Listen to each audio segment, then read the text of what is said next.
നമുക്കിന്ന് പരിപ്പുവട ഉണ്ടാക്കി നോക്കിയാലോ? അതിനായിട്ട് ഞാൻ പീസ് പരിപ്പാണ് എടുത്തിരിക്കുന്നത്. അത് ഞാൻ വെള്ളത്തിലിട്ട് കുതിർത്തി എടുത്തതാണ്. കുറച്ച് ഞാൻ മിക്സിയുടെ ജാറിലിട്ട് കൊടുത്തിട്ടുള്ളതാണ് ചതച്ചെടുക്കാൻ വേണ്ടിയിട്ട്.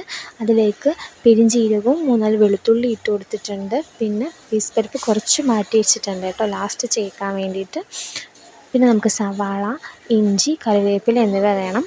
കുറച്ച് പീസ് പരിപ്പ് നമുക്ക് ചതച്ചെടുത്തിട്ട് അതിലേക്ക് ഉള്ളിയും ഇഞ്ചിയും കറിവേപ്പിലയും ചേർത്ത് ആവശ്യത്തിന് ഉപ്പും ചേർത്ത് നമുക്ക് ചതച്ചെടുത്ത് കൊടുക്കാം. ഇതെല്ലാം ചതച്ചെടുക്കുമ്പോഴാണ് നല്ലൊരു ടേസ്റ്റ് കിട്ടുക കേട്ടോ. പിന്നെ ചതച്ചിട്ട് അതിലേക്ക് പച്ചമുളക് ഇട്ട് കൊടുക്കണം. പിന്നെ നമ്മൾ മാറ്റി വെച്ചിട്ടുള്ള പീസ് പരിപ്പ് കൂടി ഇട്ട് കൊടുക്കുക. എന്നിട്ട് നന്നായിട്ട് മിക്സ് ചെയ്തിട്ട് നമുക്ക് പരിപ്പുവടയുടെ ഷേപ്പിൽ ആക്കിയെടുക്കാം.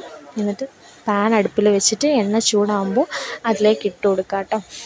ഇട്ട് കൊടുത്ത് വറുത്ത് കോരി എടുക്കാം. പെട്ടെന്നാണ് പരിപ്പുവട ഉണ്ടാക്കാൻ. പെരുംജീരകമൊക്കെ ഇടുമ്പോഴത്തേക്ക് നല്ലൊരു ടേസ്റ്റും കിട്ടും.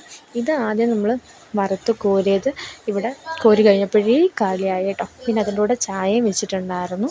പരിപ്പുവടയും ചായയിട്ട് കഴിക്കാൻ വേണ്ടിയിട്ട് നല്ല ടേസ്റ്റിലാണ്. നമുക്ക് വീട്ടിൽ തന്നെ ഉണ്ടാക്കാവുന്നതേ ഉള്ളൂ, എളുപ്പം. അപ്പോൾ എല്ലാവരും ഒന്ന് നോക്കാം കേട്ടോ.